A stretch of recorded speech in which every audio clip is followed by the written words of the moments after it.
Bonjour Marie-Joanne et bienvenue à notre rencontre. Je dois le dire pour tout le monde parce que même les personnes qui vont voir juste cette vidéo, on a déjà OK. traduit en Roumanie ton livre Le portail des elfes qui parle. Ouais, euh, un très bon livre, hein. c'est un Il super sujet, faut l'avoir lu pour comprendre. exact. C'est pas une histoire de fée clochette, hein. C'est Moi, le je monde l'adore. elfique. Quand je le relis, je le redécouvre et je vois tous les trésors qui sont dedans. Tu sais, Hmm.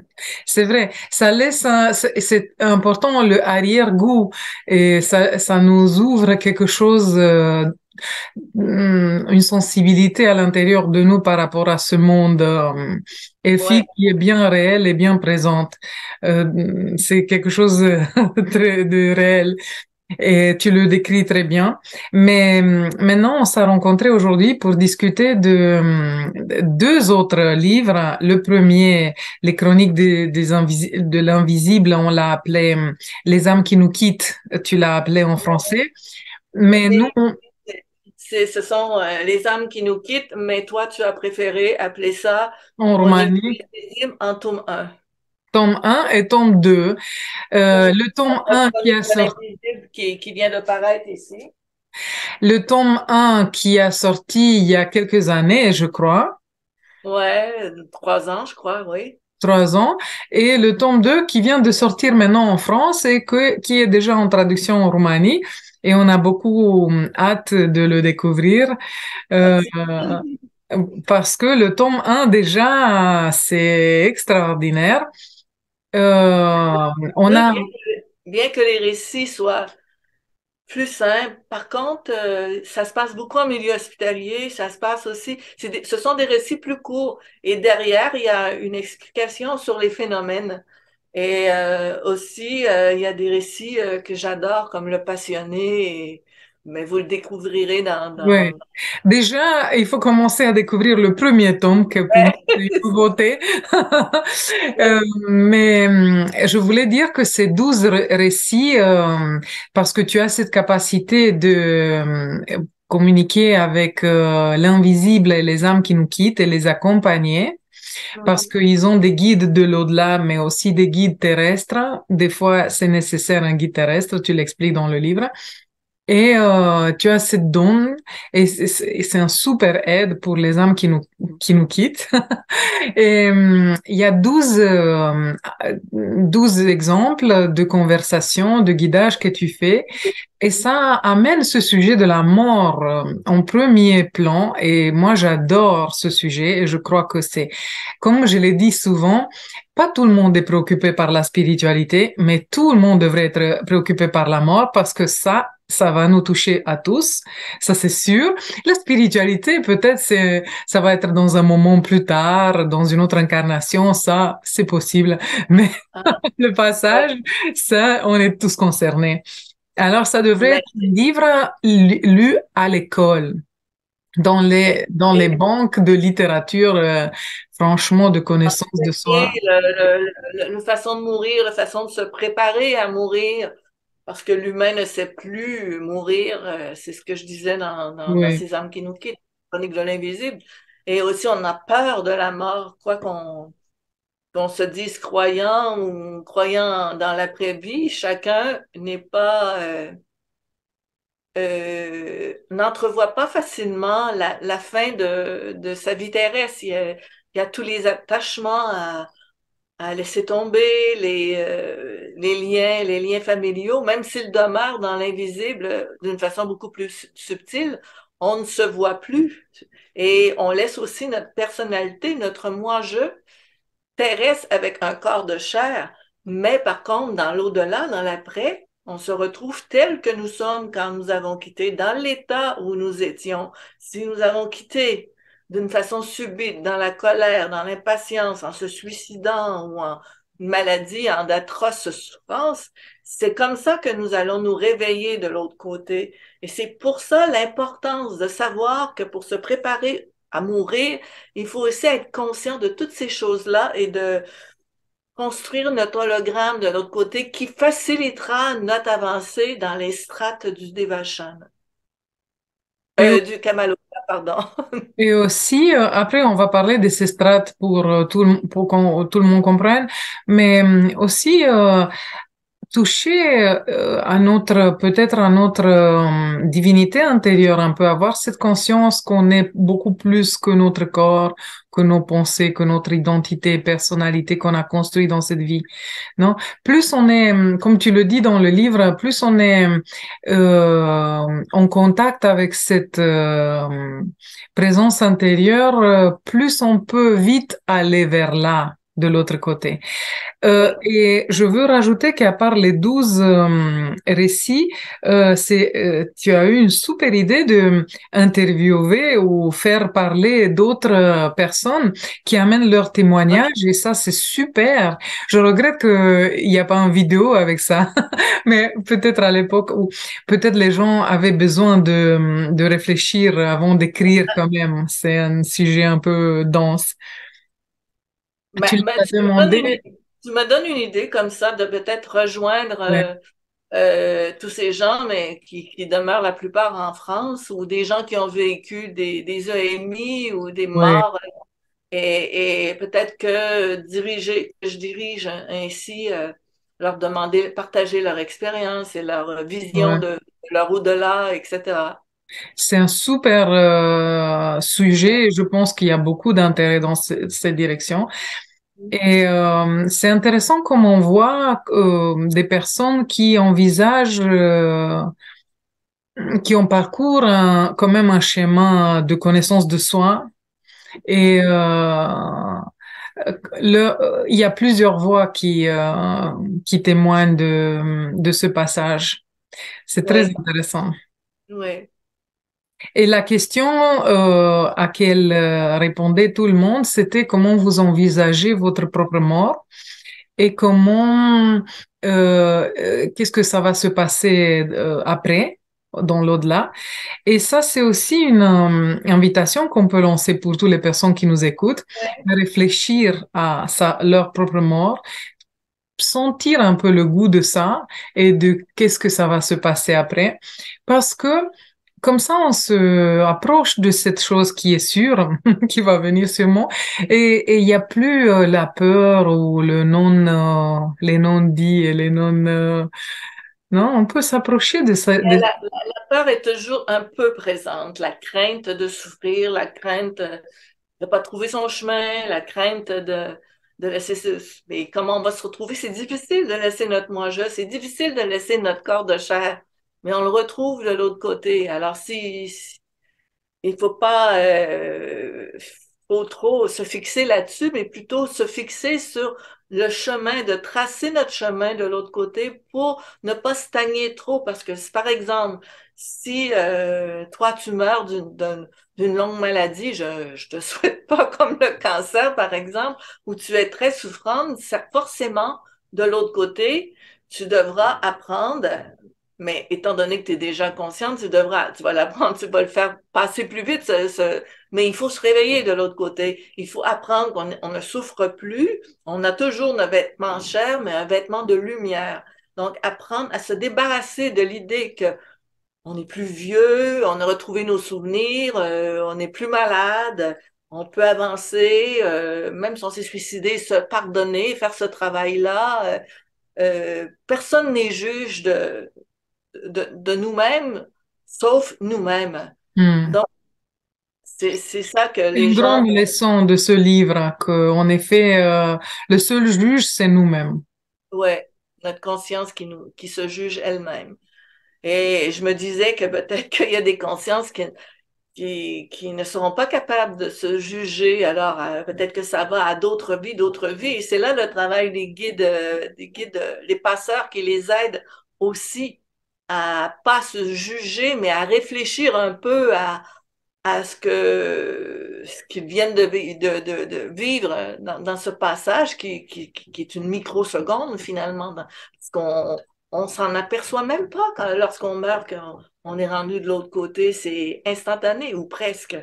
Donc, c'est le travail des guides de lumière, des guides, les passeurs, Puis, et c'est ça qu'il faut développer. Il faut écrire et dire, même moi, de l'autre côté, moi, je vois ça comme ça, je veux me rétablir vite, je veux me, je veux pas stagner, je veux avoir le temps de me préparer, de préparer ma famille, d'être là pendant, disons, les 40 jours après le décès, parce qu'on est assez présent. Et comment je veux vivre ça, les funérailles, ça, j'en parle davantage dans mon second livre que vous allez découvrir plus tard, Chronique de l'invisible 2.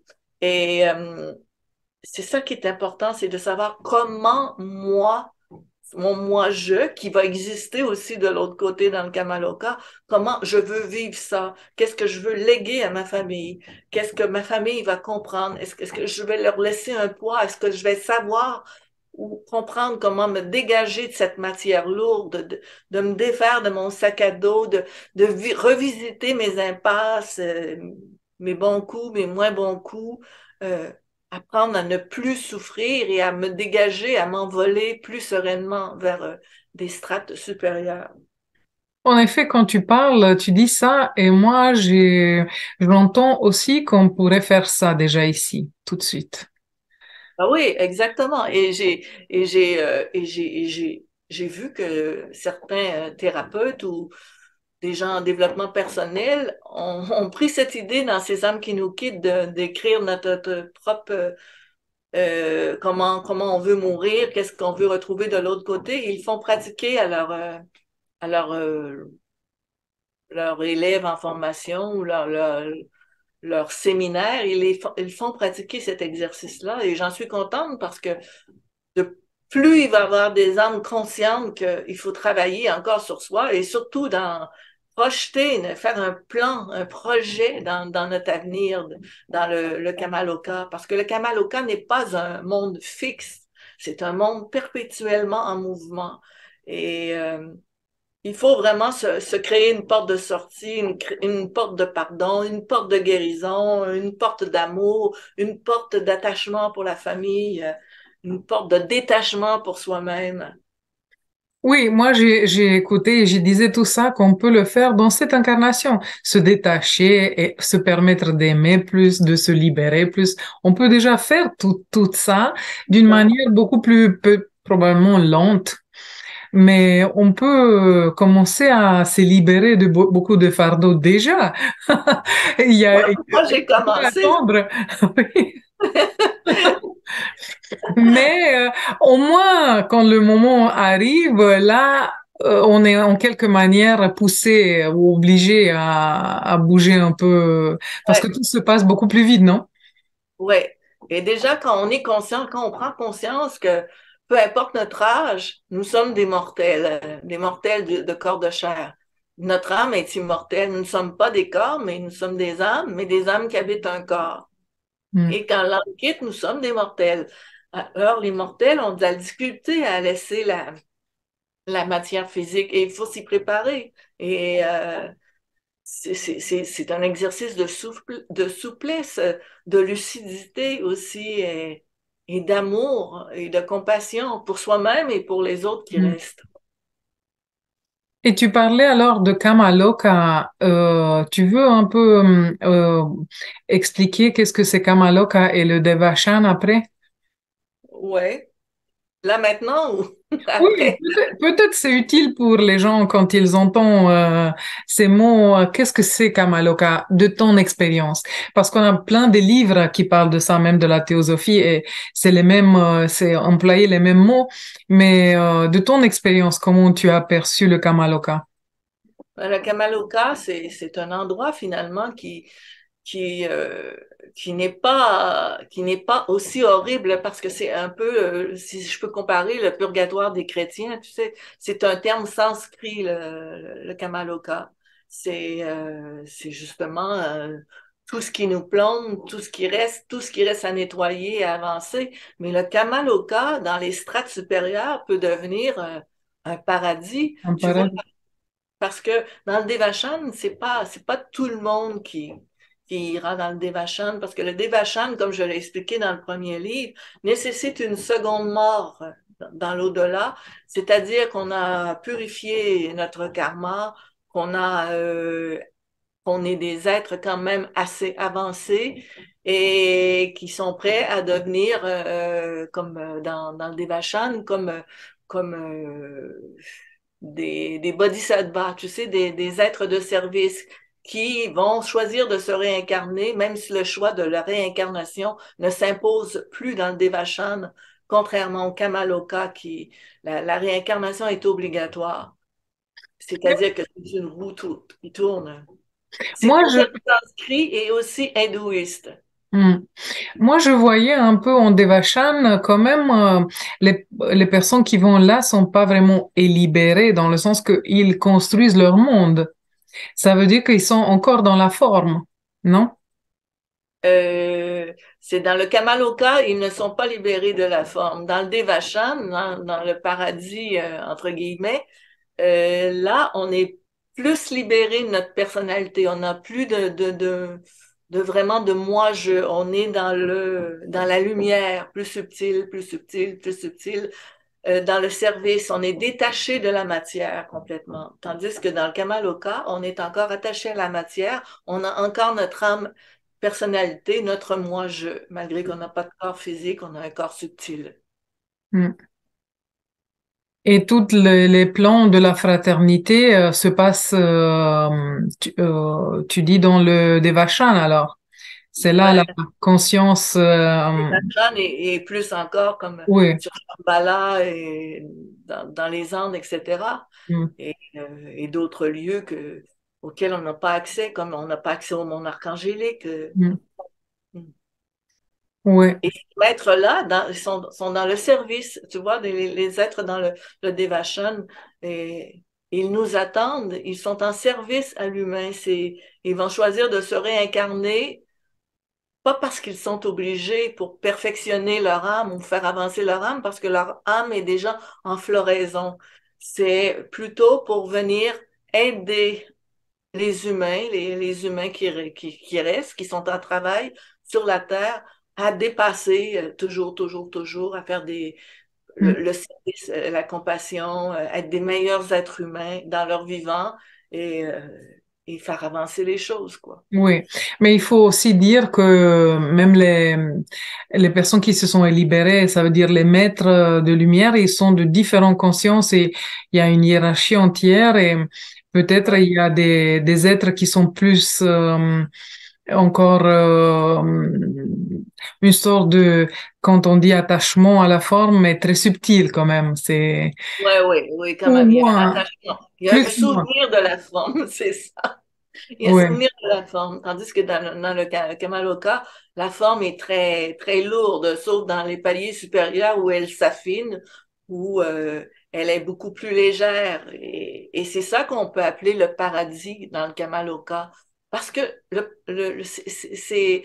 c'est difficile de dire c'est vraiment ça le Kamaloka, c'est vraiment ça le Devachan. Il n'y a pas, la frontière est mince, vois-tu, Mm. c'est que selon le niveau de conscience, Mm. il y a des personnes qui vont être très heureux d'être dans le Kamaloka, je sais pas, mon quatrième niveau. J'aime pas parler de niveau, mais je le fais pour donner des idées, supposons sur 10 échelles qui n'existent pas, mais bon, pour donner un exemple, ils vont être très contents des gens qui vont être très contents, des êtres humains qui vont être très contents d'arriver, de s'élever du bas astral, c'est-à-dire du moment de leur mort, qui vont avoir guéri, avoir un peu travaillé sur soi et de retrouver leur famille, créer leur hologramme, c'est-à-dire avec des sas qui se rejoignent et ils rejoignent leur famille. Et si eux, leur bonheur, c'était de prendre une bière, ils vont continuer à prendre une bière jusqu'à ou faire des activités toutes simples.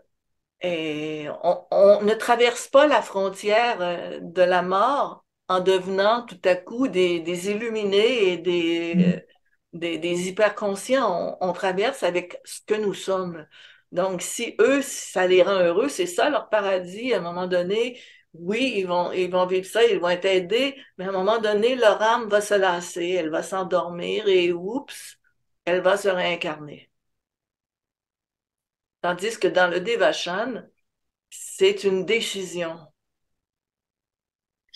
Et après, il y a d'autres mondes peut-être encore plus subtils. Ouais, Ouais. ça va être trop compliqué. Oui, oui, oui. On parle de ces deux. Et quand tu disais qu'au Kamaloka, on a du tout, je pensais aussi dans cette terre, maintenant, on a du tout. On a des gens qui vivent le paradis et ou l'enfer. Chacun se construit son monde selon, Ouais, la c'est intéressant, perception. selon ses qualités d'âme, finalement. C'est Oui. selon sa vibration d'âme. Et on arrive à un sujet aussi intéressant. Qu'est-ce que c'est l'âme? Parce que on baigne dedans et on la voit pas, n'est-ce Tu pas? veux dire la... J'ai pas L'âme, compris ta question. notre âme, l'âme. Moi, j'ai dit, Hmm. on Oui, baigne oui. dedans et on la voit pas. On conscientise pas. On parle de l'âme, mais combien on arrive à conscientiser qu'est-ce que c'est l'âme et comment ça nous impacte dans la vie? L'âme, c'est le souffle de notre vie.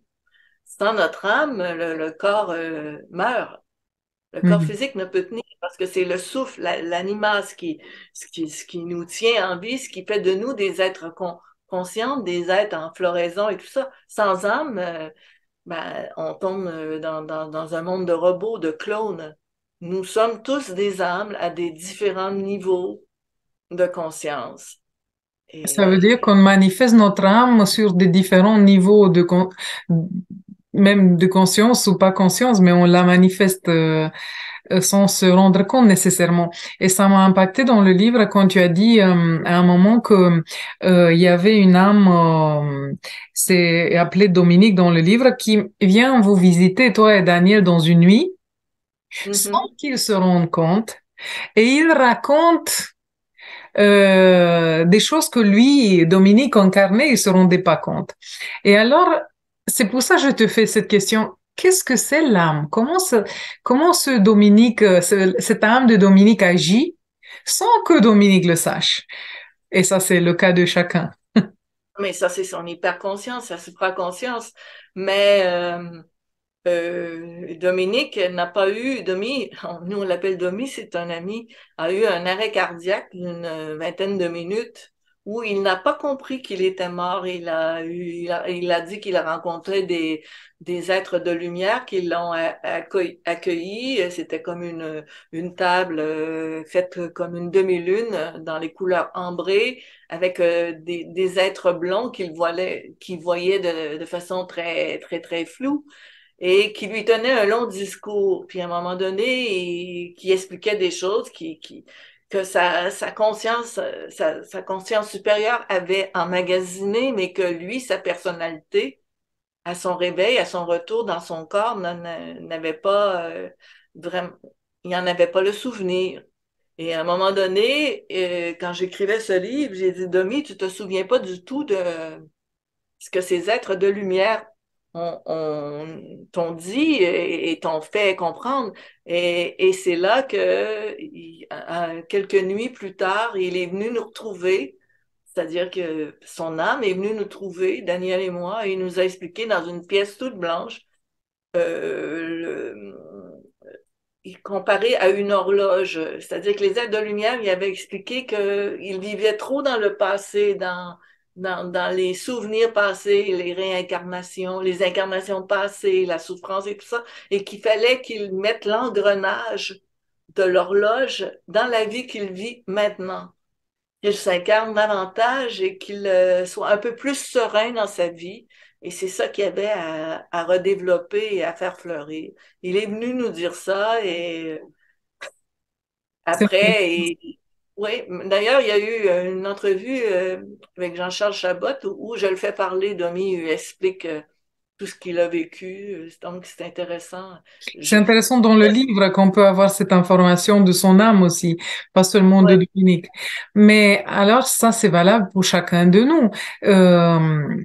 Prenons l'exemple de Dominique. Si les êtres de lumière parlent à son âme, mais lui, il se Mm. rappelle pas, ça veut pas dire que il y a pas des choses en lui qui commencent à bouger et que, en effet, il commence à se mettre sur l'axe de cette incarnation. Même s'il se rappelle pas Ouais. exactement comment et pourquoi, mais des changements se Mm. passent. Ben, il apprend à être un peu plus, il a appris à être un peu plus reconnaissant pour la vie qu'il vivait, parce qu'il a dû réapprendre à vivre, à marcher, à parler, etc. Et il était reconnaissant du fait que la vie, c'est un cadeau et qu'il fallait en savourer chaque instant pour devenir un meilleur être humain. Mais ça ne veut pas dire que dans la suite des choses, à un moment donné, on n'oublie pas toute cette expérience-là, mais qu'on demeure un petit peu, on s'arrête un peu en route, on fait un peu de paresse. Ça ne veut pas dire qu'on est tout à coup Ouais, ouais. un- une locomotive pour tout le monde, c'est que il a appris de ça, il a appris à avoir moins peur de la mort, même s'il a toujours peur de la mort. Mais il sait qu'il y a quelque chose, il sait qu'il a quelque chose, il est revenu pour vivre quelque chose et qu'il sait qu'un jour, ben, il va retrouver ce même monde-là et qu'il a à construire son monde. Mm. Et ce que je veux dire qui est valable pour tout le monde, je crois, c'est que cette communication au niveau de l'âme avec les guides, ça peut se passer sans se rendre compte, sans être conscient, mais on voit des changements qui se passent dans notre vie. Exactement. Oui, c'est la supraconscience qui emmagasine l'information. On s'en souvient pas dans notre vie de tous les jours, mais à quelque part, on sait. On Et ça, à un sait, moment donné, on l'intègre. Oui, et ça se et développe on se quand sent on est prêt. changé aussi. On se sent changé. On sent qu'on a Oui, une autre vibration, une autre énergie, une autre sensibilité oui, peut-être, ou d'autres envies. oui. Euh, il y a toujours des traces qui restent. Oui, selon les niveaux de conscience, c'est plus ou moins apparent, plus ou moins fort, mais oui, certainement qu'on est changé. Et c'est la même chose dans le chemin spirituel. Dans la spiritualité, on change. Mm, C'est-à-dire, on évolue dans les EMI, on change aussi. C'est du positif mm, pour l'âme humaine d'avoir la chance de revenir et d'améliorer certaines failles dans notre existence présente. mm. Et on change sans que ça passe par le mental, sans qu'on conscientise certaines choses. Quand même, un changement peut se passer. Et de mon expérience, je crois, de mon expérience et d'autres que je travaille avec, je crois que, et, dis-moi si tu confirmes, mais que dans les mondes subtils, on peut même avoir des leçons, on peut participer à des cours ou des leçons et il y a des choses qu'on apprend et après on voit que dans notre vie on commence à changer, on a d'autres inclinaisons, on a d'autres Mhm. appétits, d'autres c'est des choses subtiles. Ce que je veux dire c'est pas nécessaire que on est très conscient dans des autres plans pour que l'échange se passe en nous, non? Ouais, c'est ça. Oui, c'est ça. Mais là, tu parles des EMI ou des gens qui travaillent leur développement, leur spiritualité et tout ça. Oui, plutôt On, ça. oui, tu Plutôt dis, ça, plutôt des gens qui travaillent parce que OMI, quand on les fait, on sait quelque chose. Mais quand on se cherche comme ça, on n'a pas nécessairement la boussole ou les choses très claires, on n'a pas vu, on n'a pas touché. Mais quand même, il y a des changements qui se passent en nous. oui, on évolue, on a moins peur et on apprend à trouver notre voie, trouver notre chemin, trouver notre juste place, trouver notre posture, ce qui nous parle, ce qui nous parle moins, Mm, à quoi notre âme, on apprend à être soi, c'est-à-dire d'avoir notre propre couleur d'âme et être des bons êtres humains, c'est-à-dire des êtres humains meilleurs. mm, Mm. Et de l'autre côté aussi, on apprend à être des âmes meilleures. mm, C'est pas fini. C'est ça, c'est pas fini. On dort pas de l'autre côté. On vit, on marche, on apprend, on continue. C'est infini la visite des âmes, la mm, visite de l'apprentissage vers le grand soleil. mm. Et quand tu dis avoir notre propre couleur d'âme, tu veux dire quelque chose de plus précis ou juste être comme notre âme? Ben, toi, tu as ta personnalité d'âme, tu as ta propre couleur, tu as tes propres sensibilités, tu as ton propre vécu, ce que tu as appris, tout ce que tu as vécu et qui a fait de toi Radha Hmm, jusqu'à maintenant. Et hmm, moi, j'ai mon propre vécu, mes propres souffrances, mes apprentissages, mes voyages et et ce que je suis. Tu sais, c'est comme dire, euh, moi, j'aimerais bien retourner à mes 35 ans tout en gardant tout ce que j'ai emmagasiné dans ma tête et pouvoir manifester tout ce que j'ai appris parce que c'est inouï. Si je regarde derrière le chemin que j'ai fait seulement en cette vie, pas les vies antérieures, parce que on a des vies antérieures, moi j'en connais plusieurs, et qui sont là à côté et qui attendent à l'instant de ma mort physique pour rejoindre le vécu, Daniel appelle ça le disque dur de ma vie présente. Mais je suis bien consciente que j'ai pas fini d'apprendre, que je ne sais pas combien de temps il me reste à vivre, mais je ne me considère pas comme un maître, comme on entend des fois, ou des va-machins, ou des, etc. Je ne suis qu'une humaine en chemin. hmm, Je, je ne sais pas qu'est-ce qui m'attend, de l'autre côté, mais je sais que je vais aller vite parce que je connais le chemin. Et j'ai pas l'intention de stagner, j'ai pas l'intention en tout cas, j'espère aller dans le Devachan et de pouvoir poursuivre.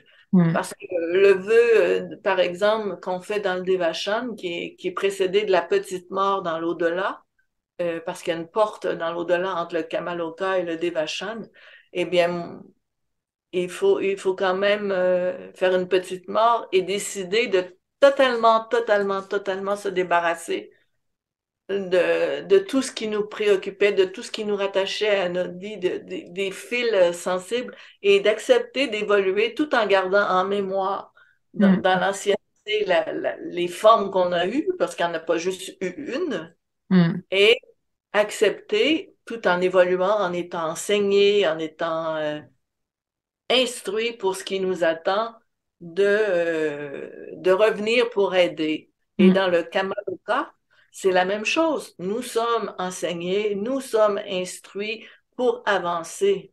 hmm. Et je voulais rajouter quand tu dis que tu te crois pas un maître, je pense que plus on fait un chemin, moins on se croit un maître, parce qu'on se rend compte de tout. Au début, on se croit beaucoup plus un maître, vu qu'on a tout le inconnu. Plus on a d'inconnu, plus on s'imagine des choses. Mais plus on commence à découvrir et décortiquer, plus on se rend compte que, oh, vraiment. Oui, mais je te demandais par rapport à la couleur d'âme, comme dans la théosophie, et même vous, dans les livres, vous parlez de sept rayons et on parle de la couleur du rayon. Et alors, on a certaines attirances, on a des choses en commun de cette couleur d'âme. C'est Ben, ça ce que je voulais comprendre. Si... moi, je me sens plus du premier rayon et de celui de Maître Moria, le premier rayon, Mm, et celui de Michael, et le rayon bleu, parce que ouais, Michael, c'est le Christ, ouais. et Moria aussi. Mm, Ce sont les deux rayons qui me parlent. Daniel se dit plus du premier rayon, Maître Moria. mm, Je me c'est- sens pas du rayon violet, etc. Je suis dans le rayon mm, bleu, bleu, bleu azur, bleu lapis lazuli mm, de Christos, de mm. Michael, l'archange Michael. D'ailleurs, il m'a toujours suivi dans mes histoires. J'en parle dans le portail des elfes Et c'est et clair. dans le don du sang. C'est clair que même les personnes qui lisent vos livres ou nous, on est attirés par des groupes et par certaines vibrations. C'est clair que ça se Ben forme. ouais. En effet, les gens qui vont nous écouter, ils ont la même attirance. C'est pour ça on est là. Les familles, selon. Parce que si tu apprécies les livres de Daniel ou les miens, ben, tu dois avoir des similitudes dans l'attirance des rayons. Hum. Ça, c'est pour Non, tous les c'est ça, ta lecteurs. couleur d'âme. Et ta couleur d'âme, c'est aussi ce que tu as fait de ta vie, Mm, ta sensibilité, ce que tu enseignes, ce que tu dis, ce que tu vis, ce que tu mm, propulses. mm. Et tu en fais beaucoup de travail. Tu n'es pas quelqu'un d'amorphe dans ta vie. Tu es quelqu'un qui présente, qui travaille, qui œuvre Ah oui, beaucoup. si on parle de moi, c'est sûr que j'ai même pas un choix, comment le dire. C'est pas, Ouais, tu comprends, je pouvais même pas faire autre chose. C'est tellement fort. comme moi aussi. Ouais, Ça peut pas être autrement. Je ouais, pense que quand on a le cœur touché et que qu'on ouais. a vraiment canalisé cette énergie-là, on ne peut pas Je dire non. comprends. On Mm. peut même plus, je ne peux, on ne peut même pas mentir. J'aurais l'impression de me détruire, de briser mon C'est même âme. pas possible, hein. Imagine que tu ferais ça, c'est même pas possible d'imaginer. Mais je me rappelle aussi la vie avant d'être touchée et me réveiller, connaître tout ça. Et là, j'ai eu un coup parce que c'était dur et c'était lourd et c'était long. Et quand j'ai rencontré quelqu'un qui m'a rappelé et que je commençais à me sentir attirée par tout ça, là, finalement, c'était très heureux parce que finalement, j'ai compris qu'est-ce que je faisais ici. Et je parle pour tout le monde qui nous écoute parce que c'est sûr que beaucoup de gens sont ça. Le moment où finalement, ça a du sens. Oui, tu parles de ta vie maintenant, tu parles Oui, de la ouais, aussi. Et si je repasse ma vie en reculant derrière tout ce qui s'est passé, je me dis, mon Dieu, à, à 18 ans, c'était pas terrible, à 20 ans non plus. non, Et quand ça jaillit, tout ça comme une fontaine, ça pouvait plus s'éteindre. Et mm, c'est comme ça, c'est un feu perpétuel. Ça me brûle, je peux pas exact, faire autre chose. Et ouais, c'est ça. c'est ce qui me rend aussi, ce qui me rend aussi la vie et la lourdeur actuelle difficile à vivre. Parce que je suis tellement sensible et je suis tellement brûlée de la bonne façon par ce feu et cet amour-là que j'ai de la difficulté à concevoir euh, toute cette cruauté, ce mal qui existe sur Terre présentement. Mm, Et toutes les âmes qui souffrent, qui sont en errance et que j'entends la nuit, parce que je travaille surtout la nuit. mm. Ça, c'est un don et c'est une chose très particulière que tu apportes. Oui, c'est une grosse responsabilité quand même. Il y en a qui se moquent, ah, passeur, ça veut dire quoi, passeuse, c'est n'importe quoi. Je suis une médium passeuse, c'est tout. Et t'as pas Et choisi ça. C'est venu, ça. c'est venu, et il a fallu à un moment donné que je l'accepte Mm, et que je face, face aux gens qui sont toujours là avec le sourire narquois à dire ah, vous me cinglez, tout ça. Mais on n'est pas si cinglé que ça. Ils verront de l'autre côté comment, ce qui leur arrivera. oui, mais même de cette côté, il y a assez, Ils auront des petites surprises. on a assez à faire, mais la chose intéressante, c'est qu'on ne choisit pas ça, qu'il y a beaucoup de personnes qui refusent tous ces dons parce qu'ils ont peur aussi, qui Ouais, ouais, peuvent avoir cette sensibilité. Même moi, je me rappelle quand j'étais enfant, je dormais toujours avec la lumière allumée dans la pièce. Je pouvais pas l'éteindre et ça dit quelque chose. Beaucoup d'enfants ouais. font ça, en effet. Moi aussi, j'avais peur du noir et je voyais des petits êtres la nuit ou des petits. Et plus je priais, parce que j'étais quelqu'un qui priait beaucoup, hors dogme des religions, j'étais tout le temps en train de m'adresser à celui que j'appelais Dieu ou mon Jésus ou mon Hmm. ange. Et je m'adressais à lui. Plus je priais, plus il y avait des êtres bizarres que j'entendais des bruits comme tu sais, des papiers bulles qui explosent. Je Oui, savais que c'était pas bon, ça, que on se fait toujours courir après, hein, plus on manifeste la lumière et tout ça. Même encore, ça m'arrive aujourd'hui que je dis, mais c'est ça, et plus on accepte ça, plus on accepte aussi d'être fragilisé par ces âmes qui souffrent. Mais mon devoir à moi, ce qui m'a été donné, c'est Et je peux pas aller à l'encontre. Et c'est eux qui me choisissent pour la plupart du temps, c'est d'aider ces âmes-là qui demandent de l'aide. Et pas juste des âmes mortes, des âmes qui souffrent présentement. Mm. Et ça demande beaucoup de courage, accepter ce don et faire face à tout ça, je trouve. Il y a beaucoup de courage en ça. Ah, je ne sais pas si je suis vraiment courageuse, mais je suis plutôt quelqu'un qui ne peut de généreux et de simple. Et je ne peux concevoir que quelqu'un qui me demande de l'aide et qui me demande et qui souffre vraiment, comment pourrais-je lui dire non et ne pas l'aider? Mm. Parce que je suis née pour ça, il faut croire. Depuis que je suis toute petite, j'aide les autres. Mm. Et j'en ai eu des tapes sur les mains et des coups des gens. Tu sais, il y a toujours des gens pour se moquer de ceux qui prennent soin des autres. Mais bon, c'est moi. Je l'accepte, ma personnalité. Mm. J'accepte ma tête, j'accepte le reste. J'accepte de vieillir, même si c'est pas toujours rose.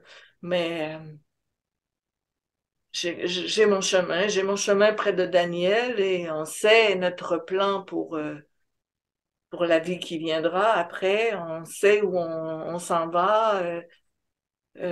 Mes enfants qui sont dans des milieux scientifiques, mais ma fille est médecin, mais elle croit à ces choses-là, et mon fils aussi qui comprennent ces choses-là. Et de plus en plus, quand ça devient contagieux, c'est tellement, tellement beau de voir ces gens s'ouvrir, et ça prend des gens comme nous et comme d'autres pour oser en témoigner et en parler, parce qu'on ne peut pas stagner dans un univers de matière sans s'ouvrir à l'âme, à l'esprit qui nous attend. Nous sommes tous dédiés à Mm. faire notre chemin vers l'infini. Et je crois qu'il y a beaucoup qui pourraient parler. Je veux dire, il y a beaucoup qui expérimentent des choses et qui vivent déjà en contact avec l'invisible. Oui, Que c'est que pendant des siècles, on a eu cette peur d'en parler, de s'afficher différent, d'être persécuté probablement. Et le jour où tout le monde va parler, on va découvrir que c'est vraiment pas deux, trois personnes. ah, il y On en a est très beaucoup des gens nombreux. qui vivent ça, mais qui vivent ça de façon honnête, authentique et vraie, Mm, sont plus rares. Et c'est dommage parce que ces gens qui inventent des expériences et euh, qui vont dans la fabulation et seulement pour se rendre intéressant, ils nuisent. Ils nuisent. Il faut penser qu'en mm, spiritualité on est responsable parce que notre âme est consciente. On est responsable des âmes qu'on entraîne à notre suite. Il y a ça aussi qu'il faut pas oublier. mm. Et que Ça tout serait est facile. lié. C'est facile pour nous, pas. Ça serait facile pour Daniel et moi de se mettre des espèces de grandes tuniques oranges et de faire les maîtres et de dire voilà, c'est ça, puis d'avoir nos disciples. Hein? Ça serait beaucoup plus facile. Mais Mm, on travaille de façon dans notre coin, en délicatesse, et on n'est pas trop sur les tribunes. On, on œuvre doucement, sans trop de bruit.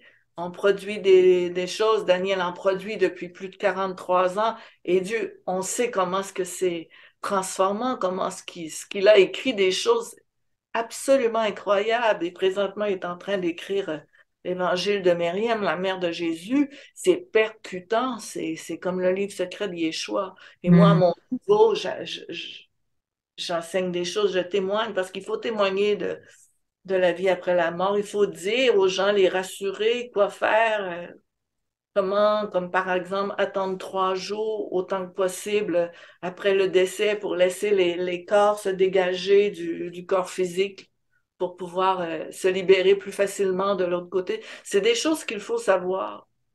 Et on Mais, dirait que les gens, ah, non, non, ne me parle pas de la mort, ça me fait peur. Mais pourtant, ils vont chez le notaire faire leur testament et tout. Mais il y a un testament spirituel, il y a un testament de l'âme à faire aussi. mm.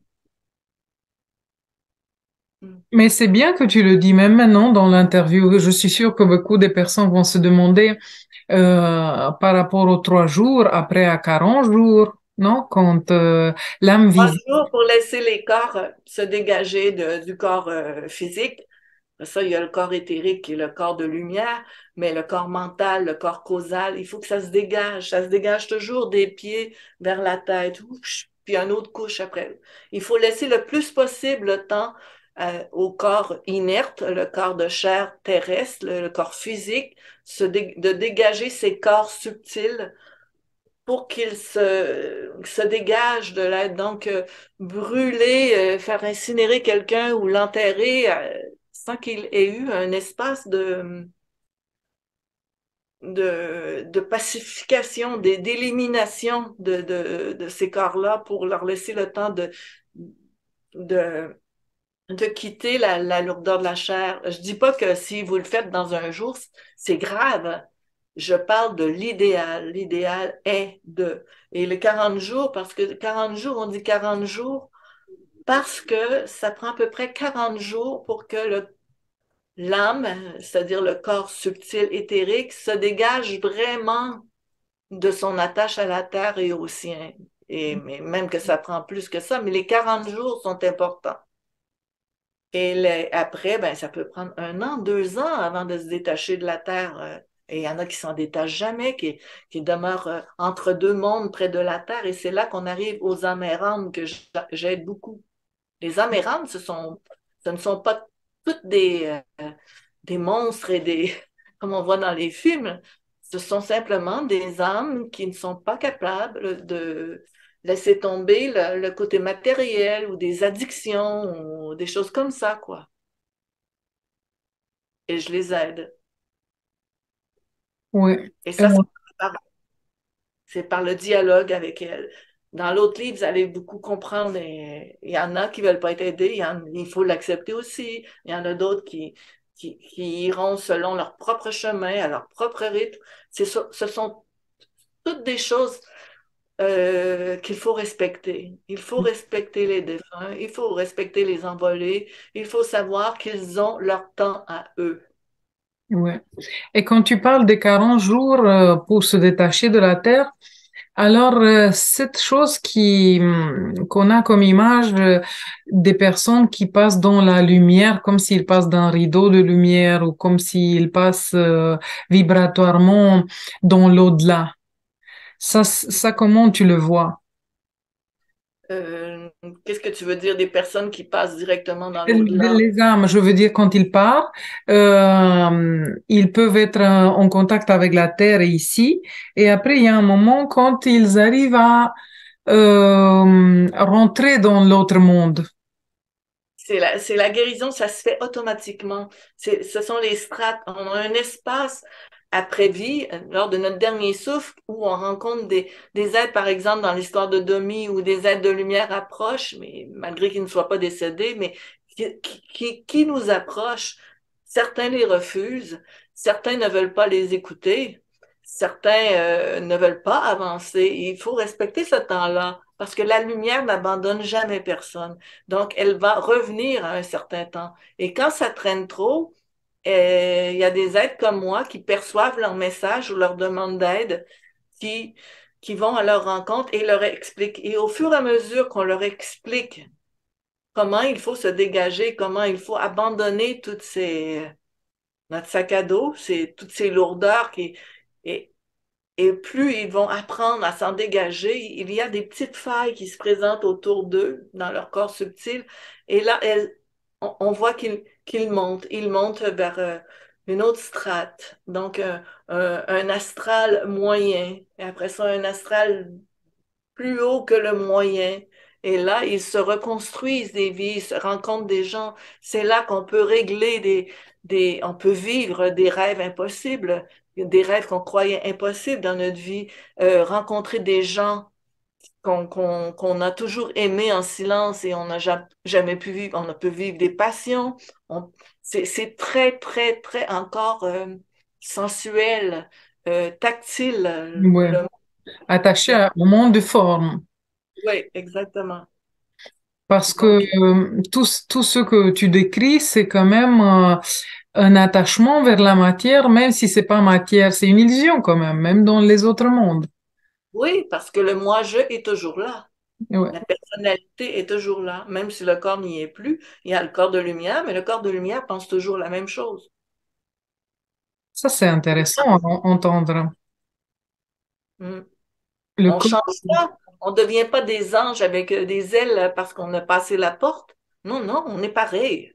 On est pareil. Donc, il faut se guérir. Il faut se guérir de nos rancœurs, de nos colères. Il faut reconsidérer notre vie. Il faut décider d'avancer. Il faut se soigner, se remonter. J'ai vu des gens qui atteignent de l'Alzheimer qui se réveillent de l'autre côté et et c'est touchant, les parents viennent les chercher, leurs parents, et les aident à remarcher. Il y a toute la mémoire de la conscience de leur vie qui revient. Et dans des chambres que j'ai visitées, c'est fabuleux, c'est magnifique. Hmm. Mais toi qui voyages comme ça entre les mondes, t'as pas l'impression que tout est quand même une illusion comme ça? Même ce monde matériel, t'as pas la tentation de dire c'est un peu une illusion? Être moins incarné, t'as pas cette tentation? Tout est illusion. Même notre vie présentement est une illusion. Hmm. Qu'est-ce qui dit que le monde de l'au-delà est plus illusoire que celui de maintenant? Je veux dire, tu arrives à comprendre l'illusion peut-être beaucoup plus quand tu arrives à voir un peu au-delà, non? Ça aide. Je comprends l'illusion comme un désir de l'âme.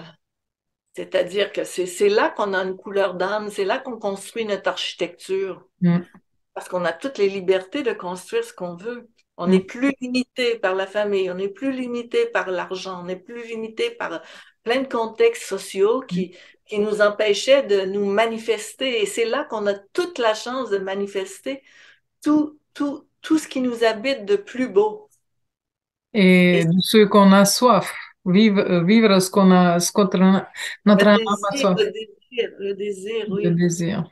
Mais ça, quand même, dans tous les livres, et même dans le livre Secret de Jésus, c'est dit que ce désir, il est quand même une illusion. Ou je me rappelle le testament des trois Maries, quand Marie-Madeleine, je crois, elle est initiée pour laisser tous ses désirs qui l'attrapent et Visite ces sept démons, mais elle visite là où, elle dans sa visite.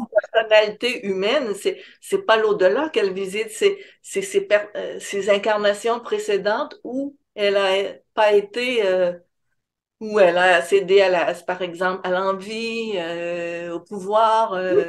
Toute cette force en nous qui ont soif, tout ça, moi, je le vois même pas de ce monde ou de l'autre monde. Ça, c'est en nous, dans notre structure d'âme qui n'est pas encore réglée, quoi, qui a encore cette soif.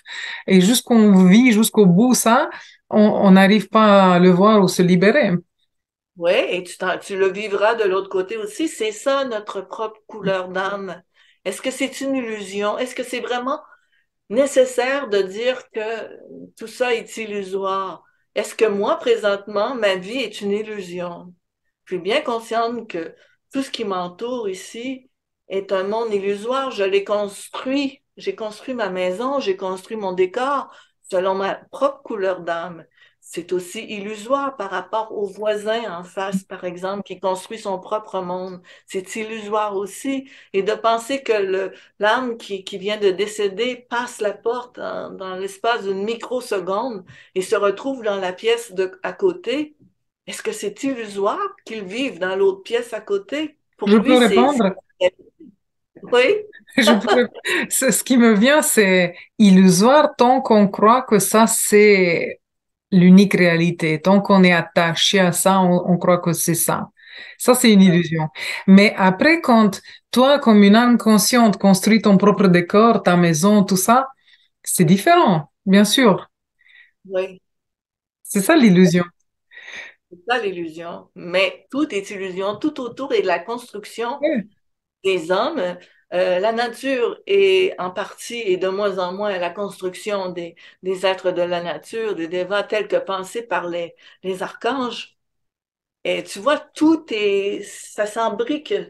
Le monde, la vie, c'est un immense désir. Hmm. Et on existe de par ce désir-là. Qui nous fait bouger et qui fait construire tout ça. Et finalement, comment arriver à aimer tout ça, vraiment à plein cœur. Ben moi, j'aime à plein cœur toutes les choses qui me font vibrer dans une énergie positive, aimante, sensible, triste parfois. Oui, je suis souvent triste, je pleure pour ce qui se passe sur la terre. Des fois, le cœur me brise, mais je suis hypersensible, mais en même temps, je dis qu'il faut continuer de me tenir debout. Ça m'arrive souvent de pleurer, Daniel aussi, hein. Et le Christ pleurait. Et ça fait partie de la bonté, de la Mm, compassion, du niveau d'altitude, de prendre de l'altitude face à tout ce qui plombe. Parce que présentement, sur la Terre, il y a un déferlement d'ombre inouï. Et c'est difficile. Et faut pas croire qu'on est proche de l'ascension. mm. Mais tu penses pas que dans les siècles passés, c'était pareil? C'était moins lourd. Malgré que on disait que le Moyen Âge ou l'époque, par exemple, je donne une image des Vikings, des anciens rois étaient terriblement Non, cruels. non. Pas plus cruels, non, pas du tout, du tout. Et même, je dirais, c'était plus sain qu'aujourd'hui. Aujourd'hui, tout est hypocrisie, tout est caché, Ouais. manipulé. On s'en va vers la déshumanisation, on s'en va vers l'intelligence artificielle, on s'en va, on interdit les feux de bois à l'extérieur. Il paraît que ça nous empoisonne alors que pendant des siècles, qui n'a pas fait un feu de camp dehors? Hein? Maintenant, les autorités, les gouvernements, mais enfin tout ce qui régit est au-dessus de tout ça, parce qu'il y a des intelligences à travers comme les archontes, etc., qui veulent nous couper de notre âme. Pourquoi ils veulent nous couper de notre âme? Pour faire de nous des esclaves et des non-humains. Mm, Donc, des briseurs d'ailes, des briseurs d'illusions, parce que l'illusion, c'est ce qui nous fait grandir. mm, Si tu ne rêves plus, tu ne grandis plus. Tu deviens une roche. Puis encore là, la roche, elle évolue, la roche. mm. Mais c'est impossible à arrêter l'évolution. Non. C'est Donc, ça, impossible. je pense que c'est un passage obligatoire. Je pense qu'il y a un passage avant que tout se stabilise et devienne plus sain. Il y a un niveau d'expérimentation qui est toxique. Ça fait partie du jeu et des variations. Comme ça, on vit une chose qui est beaucoup plus colorée, beaucoup plus Oui, ça teintée exerce, de toutes les ça, choses. ça exerce le discernement. Ouais. L'opposition fait partie du même jeu. C'est pas Oui. Et l'opposition est là, l'ombre est là pour nous faire grandir. apprendre, grandir et apprendre à choisir. Et Mm. ça ne veut pas dire qu'un jour tu as choisi l'ombre, que tu seras toujours dans l'ombre. Et tout ça, finalement, moi, je crois que c'est quand même une illusion, tout ça, mais oui, il faut bien l'entendre et le comprendre. C'est, il y a deux choses pour moi qui se passent dans le même temps, la dualité et la non-dualité. Mais tout ça, c'est réel, tous les deux, chacun sur son... Une balance, oups, ça Mm, bouge. mm, Et- mais l'illusion, c'est ta vie présente. L'illusion de vivre un enseignement sur Terre présentement. Mais ta vraie vie n'est pas ici. Elle est ailleurs, elle est dans l'au-delà. Là où ton âme n'est plus contrainte à des contraintes physiques, mm. corporelles. C'est ça peut-être la nostalgie de beaucoup de personnes, de beaucoup de dépressives, beaucoup de gens inadaptés ici. De découragement, oui. Ouais. Parce qu'on sent que nous manque quelque chose. On essaie de tomber amoureux ou on essaie de trouver le bonheur, mais finalement, on cherche tous quelque chose qu'on a un peu oublié. Ouais, on tombe dans l'imperfection. Mm. De toute façon, merci beaucoup pour avoir rendu ce sujet beaucoup plus palpable avec ce livre et ces deux livres et oser d'aborder ce sujet. Moi, j'ai dit à tout le monde, donnez ça dans votre famille, donnez ça à vos parents parce que ça, c'est une préparation très importante et c'est très, on est concernés tous. C'est essentiel, oui, Ouais. de bien se préparer à mourir. Parce que mourir, c'est comme naître, hein. Ça nécessite une préparation. Mm. Et chaque pas qu'on fait envers la préparation pour la mort, en effet, on fait pour la préparation de la vie, dans le sens qu'on devient plus conscient de notre vie. Oui, Comme j'ai dit un peu avant, on avait une réunion de groupe et je disais une chose que mon fils qui vient à la maison et qui dit, ah, de nouveau, on mange ça, ça c'est pas bon, c'est pas bon.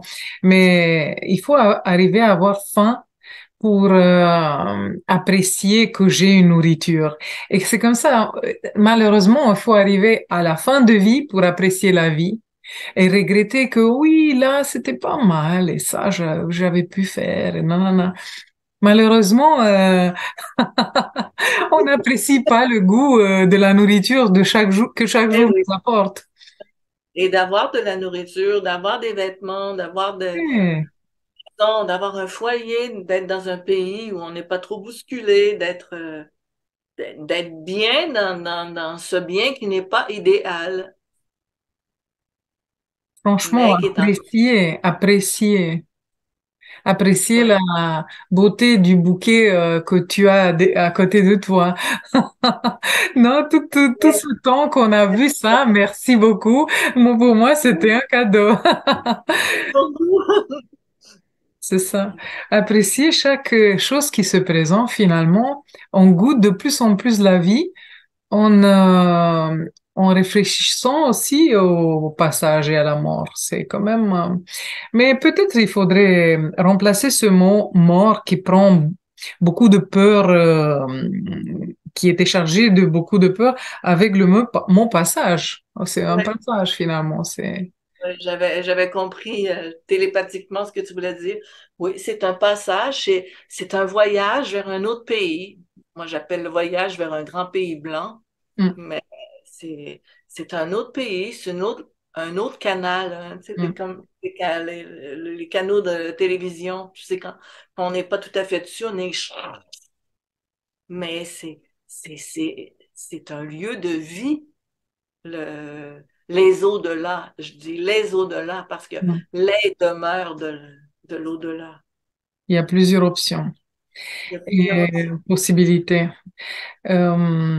Et quand on peut-être arrive à se voir comme une âme qui, Oui, c'est ça notre vraie nature, non? C'est cette âme qui a fait plusieurs circuits, plusieurs voyages, plusieurs plusieurs. stages. Ouais.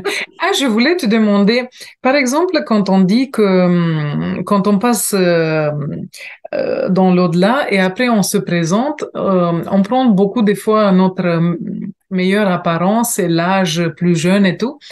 Mais alors, qu'est-ce que se passe avec quelqu'un qui s'incarne en tellement de vies? Quelle apparence il va garder? Quelqu'un qui s'incarne où? Dans Dans, plusieurs vies, quand on s'incarne dans plusieurs vies, on va plus. Quelle apparence on garde?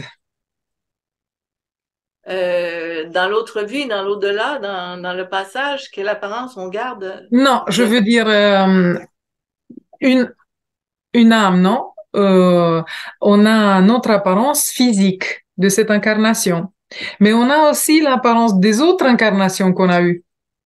Oui, oui, Pourquoi on oui. garde une forme dans l'au-delà? Quelle forme on va garder alors? Dans l'au-delà, habituellement, on garde la forme avec laquelle on s'est senti le mieux, le plus à l'aise, le plus épanoui. Euh, Habituellement, la plupart des gens prennent l'apparence de leurs 35-40 ans. C'était là où ils étaient le mieux. Oui, c'est ça ce que je disais, ça se passe. Mais après, si on a eu plusieurs incarnations, Ouais, on a eu plusieurs formes, comment ouais. on... Mais je pense que ce genre de formes-là peuvent arriver seulement quand tu es rendu dans le Devachan, tu sais, plus pour connecter avec d'autres anciennes vies et de prendre l'apparence, supposons, d'une telle âme. Par exemple, moi, je décide de prendre, j'aimais bien Marie-Salomé, je vais prendre l'apparence de Marie-Salomé. Tu vois, je vais prendre Mhm. On peut choisir des apparences en fonction de relations, de ce qu'on veut communiquer. selon la vie, oui, selon ce qu'on a voulu expliquer ou Mm. manifester. Et d'autres parlent aussi le nom de notre âme, qui est un autre nom. Ouais, que celui que nos parents nous ont donné souvent. Moi, je me sens plus d'un autre nom que le nom que je porte aujourd'hui, malgré que je garde Marie, Mm. qui correspond. Moi, je pense que j'ai une âme plus féminine que masculine. D'ailleurs, je n'ai pas eu beaucoup d'incarnations d'hommes. J'en ai eu, je pense, deux, et je suis une âme très, très ancienne, et même qui est issue, je vais avoir l'air complètement folle, là, mais du monde des elfes. Donc, j'ai pas la provenance de la vague de vie des humains qui sont sur Terre. J'ai la provenance d'un monde qui est autre que Mm. celui. Mm. Et ça veut pas nécessairement dire que on doit tous faire les mêmes expériences et s'incarner dans un âme d'homme nécessairement, non? Non, mais parfois, dans le Kamaloka, on va te dire, t'as passé à expérimenter telle chose ou t'as des karmas réglés avec telle femme, par exemple, que t'as fait, tel homme que t'as fait souffrir, ou tu vas prendre, euh, où il y a des vice-versa, c'est-à-dire que les hommes avec lesquels, comme femme, tu n'as pas été très correcte, très gentille, je parle Mm. du passé, là. Toi, tu vas te réincarner en homme et ces hommes qui n'ont pas eu des bonnes liaisons avec toi vont être en femme. Ça va être des rencontres comme ça dans la vie, tu vois, Mm. dans les vies, dans les vies. Et alors, ça me vient de toucher un autre sujet qui est le pardon et qui peut être l'annulation de karma. On peut Un nettoyer. karma zéro, oui. Ouais. Pardonner, pardonner, mais pardonner à quelqu'un qui ne veut pas être pardonné, à quelqu'un qui continue d'être méchant ou méchante, à quelqu'un qui ne comprend pas le pardon. Mais Quelqu'un qui ne veut pas, ce n'est pas utile. Notre pardon ne vaut rien, notre parole ne vaut rien. Mais à l'intérieur, ça ne t'empêche pas de dire, ah, je lui ou je lui pardonne. Moi, je ne crois pas avoir des contentieux avec personne, même si parce ma que tu as personnalité, pardonné. parce Parce que que, j'ai pardonné, oui, mais je me souviens. oui, exact. On se Alors, souvient tout. On se souvient tout. Il n'y a pas besoin d'effacer le souvenir. Le problème, c'est notre état intérieur. Plus on pardonne, plus c'est désintègre tout notre karma. Il n'y a pas besoin de revivre, se réincarner, revivre lourdement chaque. non, il faut essayer de pardonner beaucoup, beaucoup plus pour que lorsqu'on qu'on passe de l'autre côté, qu'on se trouve le plus léger possible, Hmm. le plus léger de nos rancœurs, parce que c'est pas ça qui nous fait nous élever de l'autre côté, ça nous retient plutôt, ça nous plombe. Et ça va générer une expérience, si on peut pas la désintégrer autrement, cette illusion. Ça va générer une expérience qui va être peut-être beaucoup plus douloureuse parce que ça va générer une expérience entière. On se met de l'autre côté pour comprendre l'erreur que quelqu'un peut faire. Et c'est ça, Ouais, c'est lourd, c'est... ouais, mais on part avec une lourdeur, c'est toujours, on se retrouve de l'autre côté de la même façon qu'on était lorsqu'on est mort ou qu'on était dans les dernières années de notre vie, dans quel état nous étions dans l'amertume, dans le regret, la colère. Alors, c'est mieux de vieillir paisiblement ou de toujours voguer vers aller sur le chemin du pardon, de l'allègement.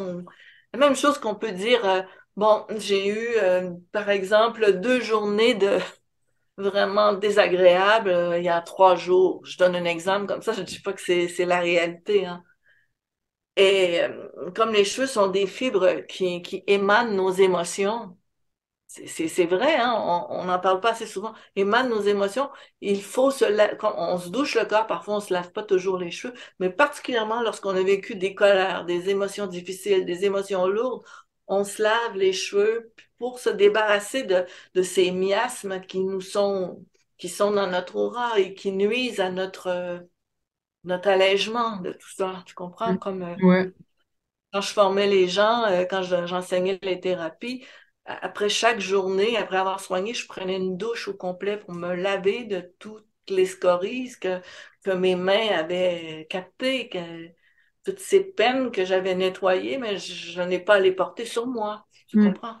Ouais, Mm. c'est ça. Se laver le plus souvent par la conscience et le pardon aussi. Ah oui, oui, le pardon, je pardonne ceci et je me débarrasse de cette culpabilité, je me débarrasse de cette méchanceté à mon égard, puisque je parle de moi ou de d'autres personnes, parce que lorsqu'on se lave, on pense à soi-même, hein. Je me lave de cette méchanceté parce que je ne veux pas la porter plus longtemps, parce qu'elle me plombe.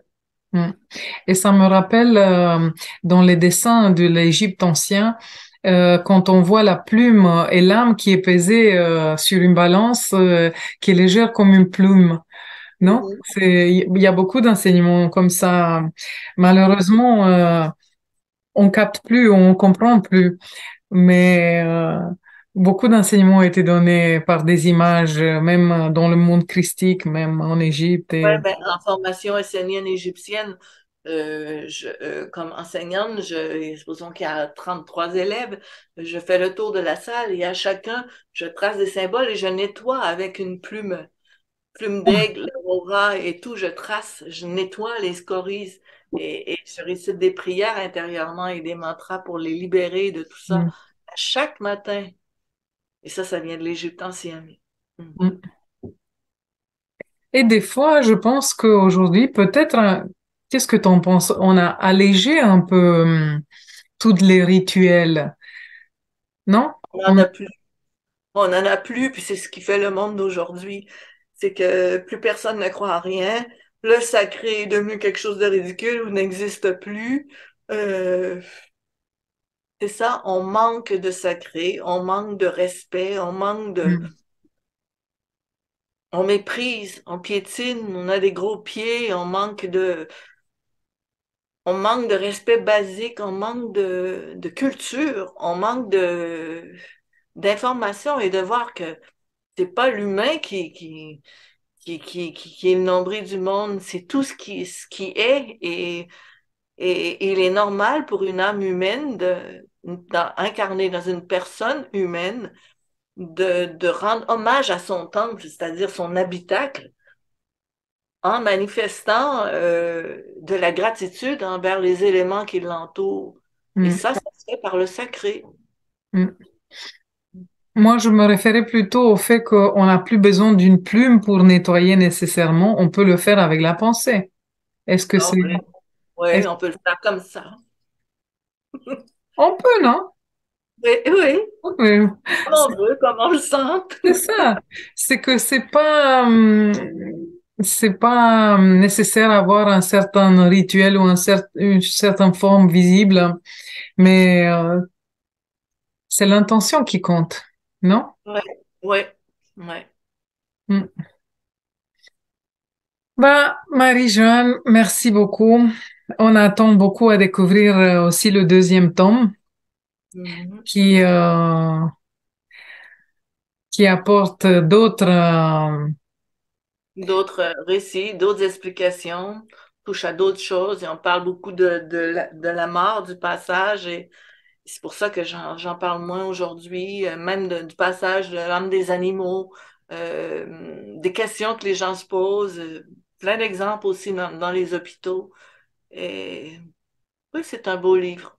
Hmm, c'est sûr. Et ça touche là où il fait mal. C'est, on Ah a oui, ça vraiment fait mal. besoin. Oui, oui, oui. Là où ça fait mal, on a vraiment besoin de toucher à ça.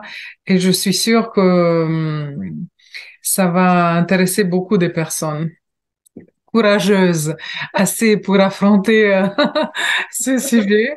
Mais tu sais, c'est bien, je crois, tu le sais sûrement, mais je parle à tout le monde. C'est intéressant de voir les choses en face, peut-être. Oui, Même quand on a oui, peur de quelque chose, c'est mieux le confronter, le regarder. Et là, on a une chance, quoi.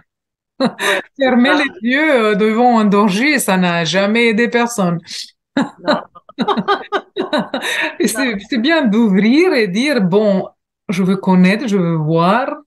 Et comme ça, je me donne des chances à vivre la meilleure des expériences possibles. Et écouter, percevoir, se mettre un peu dans un état méditatif d'écoute. Il se passe beaucoup de miracles quand on se permet de ne pas avoir du bruit trop dans la tête. Et c'est comme ça que je travaille avec les âmes défuntes et c'est comme ça que j'aide aussi. C'est comme ça que j'enseigne les thérapies. C'est comme ça que je soigne. C'est comme ça que j'écris. C'est comme ça que Daniel et moi, on essaie de vivre. Puis on donne ce qu'on peut à la mesure de la longueur de nos bras et de notre vœu du cœur et de l'âme. Et bon, et c'est pour ça qu'aujourd'hui, j'ai acheté ces fleurs pour vous les offrir à vous, avec tout mon... Merci. Quelle belle couleur. Merci beaucoup. Alors, à quelque part, je te les offre et à tous ceux qui écoutent. Les miennes sont plus petites, mais très jolies. C'est des tulipes d'Alsace du jardin, Oh, elles sont jolies, elles sont belles, oui. du Merci beaucoup. marché. J'adore les fleurs de printemps quand ça commence à pousser avec tous les Oui, fleurs. les couleurs. Et c'est du sacré, les fleurs. Donc, c'est une présence d'amour pour vous. Donc, Exact. On est entouré. Et merci, merci beaucoup, Marie-Joanne, et bonne inspiration et bonne continuation pour les livres que tu vas écrire. Je merci pense. aux Roumains, merci Rada. Tu as quelque chose, quelques projets en tête pour écrire un autre livre ou c'est une Ouais, petite pause? ouais, ben, je vais écrire avec Feu de Vénus, les Frères des Étoiles, des questions-réponses, dialogue avec Elohim, Mm, des trucs actuels. mm. Je peux pas toujours être dans la mort. Mais non, c'est bien. Et c'est bien que tu as toute cette palette, tu vois, assez variée. Et comme ça, tout ça, ça touche à notre conscience et à l'éveil, de tous Tant les mieux. côtés. Je pourrais pas faire autrement. C'est comme aimer les fleurs et aimer leur parfum et il y a tellement de belles choses sur la terre. Ouais. Mm. Bonne continuation alors. Ouais. Merci.